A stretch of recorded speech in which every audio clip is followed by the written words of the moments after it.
Hello and thank you for joining us. I'm Josh Hinkle. There's one thing you can count on in Texas: hot summers. Mix that with all the rain we got this week, and it's a breeding ground for mosquitoes. And this summer, that brings to mind a new concern: the Zika virus. The issue gained national attention this week, too, with Congress taking up a Zika bill. And here in Texas, experts predict an outbreak in June or July, especially along the Gulf Coast. Here's KXAN's Phil Prazen. The best way to defend against Zika is to get rid of mosquitoes. State workers aren't the ones out in the field spraying. That's up to local health departments, and in Central Texas, they're usually opposed to it because of chemicals in the spray. This epidemic from hell, and it's coming in June and July, and it's May 17th.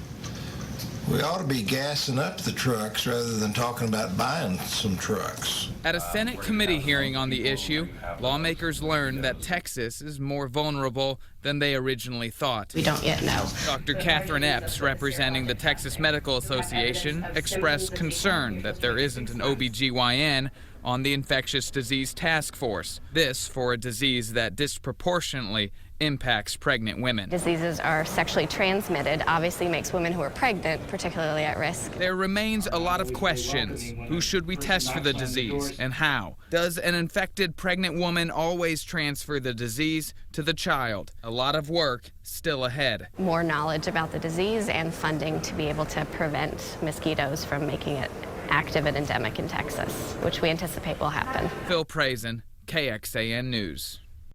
We know all 34 Texans who got Zika were infected while traveling in Central and South America.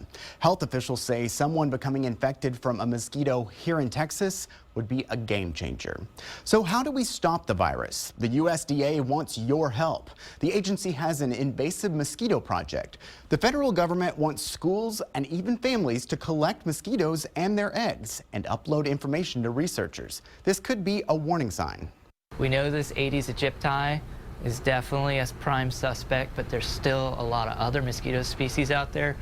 So any information we can be gathering as fast as we can, as broadly as we can, is going to really help the situation if it turns into a serious situation.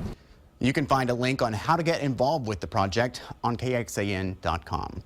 Texas Republicans have their marching orders for the next year, and for the first time, members at the party's state convention actually voted on each plank of the platform. That way you could see how popular some proposals were. Topics like opposing gay marriage had a majority of support, but several thousand members opposed the party plank. I think it was a good idea for transparency's sake to see how popular things are. And as it happens, we roughly have the same platform we've had in previous years, but nothing failed. Everything passed and by a 2/3 margin or greater. And here's something. It was an interesting week for Texas' own Twitter laureate, State Supreme Court Justice Don Willett. In the past, he's sent dozens of tweets mocking presumptive Republican presidential nominee Donald Trump. But now Trump has included Willett on a list of potential United States Supreme Court justices. Willett said it was an honor being named alongside many exceptional jurists. Next, thousands of women, many here in Texas, have chosen this device for permanent birth control. But some leaders in Washington are looking at the possibility of pulling it from the market. And a little later, more than a year after she stopped managing the state's money, she's using her own money to help Texas families.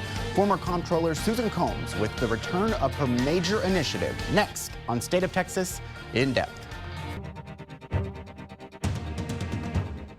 There's a growing outcry from women across the country with serious health concerns they say are caused by a popular form of birth control. It's called Assure, a permanent birth control device women can get during a quick doctor's office visit, no hospital or surgery required. The manufacturer estimates about 750,000 women are using Assure, most of them in the United States. KXAN special contributor Leslie Rohde has this in-depth look. Since Assure was approved by the FDA in 2002, the agency says around 10,000 women have reported health complications after having it implanted. Some women said they've experienced things like severe abdominal pain, chronic fatigue, and migraine headaches. Some lawmakers in Washington want it off the market, and the FDA is now taking a closer look. I met two Austin area women who got Assure and say they haven't been the same since. Being a mom takes a lot of energy, but for 29-year-old Angela Otwell, it's a daily struggle. I go to the grocery store, and that's about it. Fatigue? A ton of fatigue. She blames that fatigue on the birth control device Essure she had implanted January 2015. She had just delivered her second child and wanted permanent birth control. Angela's last pregnancy had been difficult due to an autoimmune condition she has, but she claims those health challenges cannot compare to the physical and emotional pain she has endured since she got Essure. It started with an ovarian cyst rupturing just 5 months after she had the device implanted.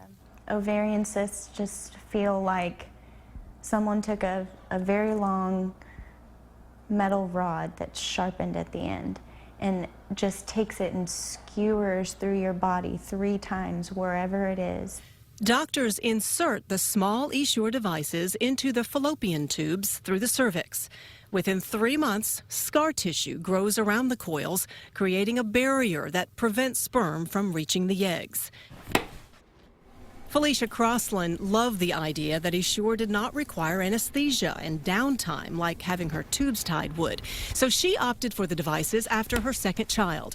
In the years since, she says her daily routine has been filled with fatigue, bloating, and severe menstrual pain.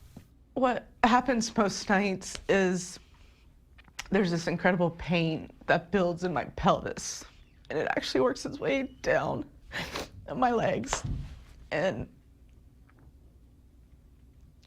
I would like to say that it was something as simple as a pinched nerve, but I really don't think it is. Felicia and Angela are some of the more than 1,400 members of this Facebook page where Texas women discuss complications they've had since getting Essure. Some went to Washington last fall to testify before an FDA panel. After that, the FDA recommended a boxed warning listing reported problems like perforation of the uterus and persistent pain, and a checklist for doctors to discuss with their patients, clarifying the risks and benefits. A bipartisan group of U.S. lawmakers introduced the E-Free Act, hoping to pull Essure off the market. But the manufacturer claims it's still safe. The data around the safety and efficacy of Essure has been examined within the company, and it's been examined by the FDA, and the data does not support the idea of taking it off the market. Even in the latest statements from the FDA, they stated that for the majority of women, Essure is a good option. At 35, Felicia says her only option now is a hysterectomy, a complete removal of her uterus, the only way her doctor told her he could take out the birth control device. What would you like to see happen with Essure? I would love to see Essure completely removed from the market. They're all bills from hospital visits, ER visits. Angela says she struggles to pay medical bills she blames on Essure. She also hopes for a hysterectomy and the energy to be the kind of parent she says her children deserve. Yay! I dream of taking the kids to Disney World. I just hope I get that opportunity. Angela and Felicia both admit their local doctors have not definitively linked their health problems to Essure, although the women claim their troubles began or intensified dramatically after it was implanted. The women tell us they don't blame their doctors. They blame the device. Keep in mind, in the clinical trials done before Essure was approved, less than 4% of women reported long-term problems. Still, some women and lawmakers believe that small percentage should have been enough to keep it from ever hitting the market. Leslie Rohde, KXAN News. Thank you, Leslie. For a better look at the possible federal regulation of Essure, I'm joined by Mark Meredith, our correspondent in Washington, D.C. Mark, what's the FDA's timetable at this point? Josh, they've really been trying to figure out exactly what they can do next. Right now, they just got done soliciting language for a warning label that will go onto the box. But this is going to be a process that takes a lot of time because, of course, they want to make sure they evaluate the information they're putting out there. They're also asking for Bayer to do a long-term study on the effects of Essure, and that's a process that could take several years. How do you expect Congress to react to this? Well, that bill that we talked about is going to be still in the House right now. It was introduced last year, but it really didn't move forward at all. You can imagine how many bills come before the House that let alone get a hearing or a vote. But this is an issue that the congressman we spoke with from Pennsylvania says he's adamant about keeping in the headlines. But of course, right now, Congress getting set to go on break. We don't expect any action anytime soon. Could Essure realistically be off the market at some point in the future because of these complaints from women? It's not a possibility really anytime soon because the FDA has continued to say they've evaluated. It's been on the market now for more than 10 years. They don't see it going off the market. I asked the makers of it, Bayer, whether or not they had any plans to change it or pull it off voluntarily, and they said no because they point to the number of success cases that they've had. They don't feel any need for change at this point. Mark Meredith in Washington, D.C. Thank you, Mark. Coming up, your taxes and your child's school. The million-dollar question in Texas, what actually works? Ahead on State of Texas In Depth, I speak one-on-one with former comptroller Susan Combs as she launches a program to keep Texans informed.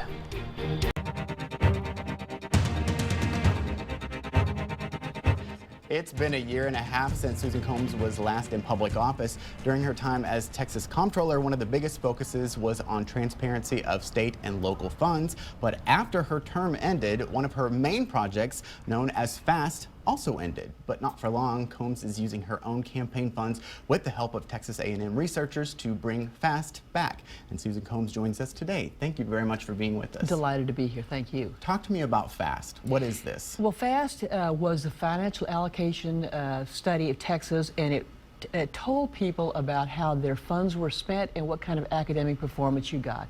And it gave you a measurement. And when it ended, I was able to pick it up with the help of Texas A&M and with the folks at University of Texas at Dallas. So this is now called the Texas Smart Schools Initiative. And it's been updated, sort of like version 2.0.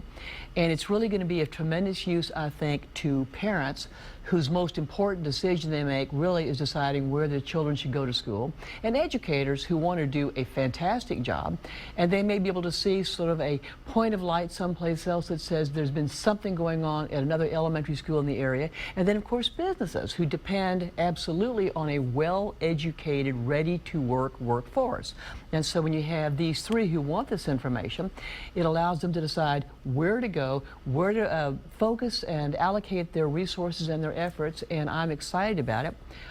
It's a lot of fun. It's being launched fully on Wednesday the 25th, and I hope people will go to www.txsmartschools.org. And we will definitely link to that in the story about this program in particular. So I got to ask a question also about the fact that it didn't continue onto your successor. You know, I guess the reason we got from his office, from Glenn Hager's office, was because it wasn't really one of the core functions of the comptroller's office. Was this kind of a pet project for you? It's any kind of transparency is a pet project. I think that if you don't know how we're spending your money, it's about $47 billion of people's money is coming in through local property taxes and the other state taxes. And $47 billion is a pretty big chunk of change. And so I felt that allowing people to find out how their money is spent, who's knocking it out of the park, who's doing a great job, is actually one of the functions I wanted to continue doing. Obviously, people have different views, but my point is I wanted to do it.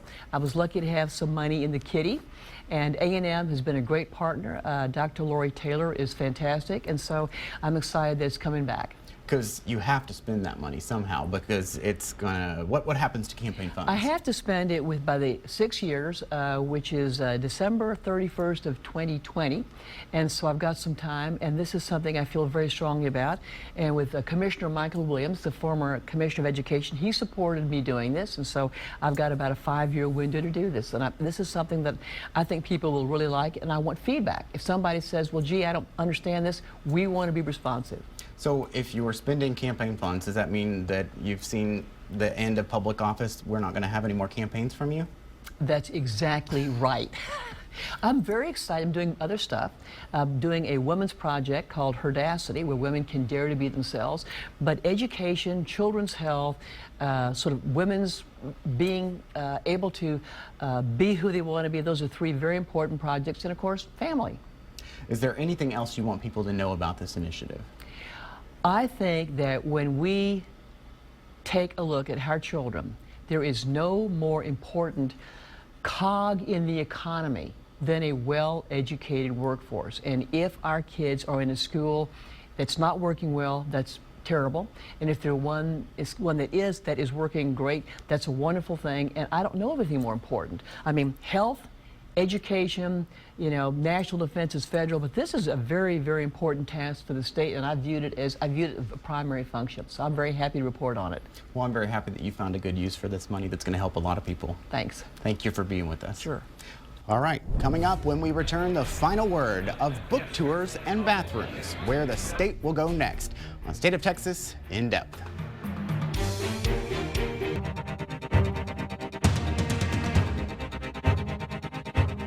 A final thought this morning from our governor, who this week tweeted JFK wanted to send a man to the moon. Obama wants to send a man to the women's restroom. Not quite what he meant, telling the nation's schools to allow transgender students to use the bathroom that corresponds with their gender identity. It obviously doesn't correspond with the views of Republican leaders like Governor Abbott. Good timing for his talking point, though, as he launches a 2-week tour for his new book. In it, he says you'll find his message to the president that this bathroom policy is trampling the Constitution and it must be stopped. I'm not saying you need to rush out and buy the book. Why not get the Cliff's Notes version in January when Abbott welcomes his GOP majority of lawmakers back to the Capitol to maybe help Texas give the president's policy a good flush. Thank you again for joining us for State of Texas In Depth. Stay tuned for Meet the Press coming up at 9. I'm Josh Hinkle. Have a great day.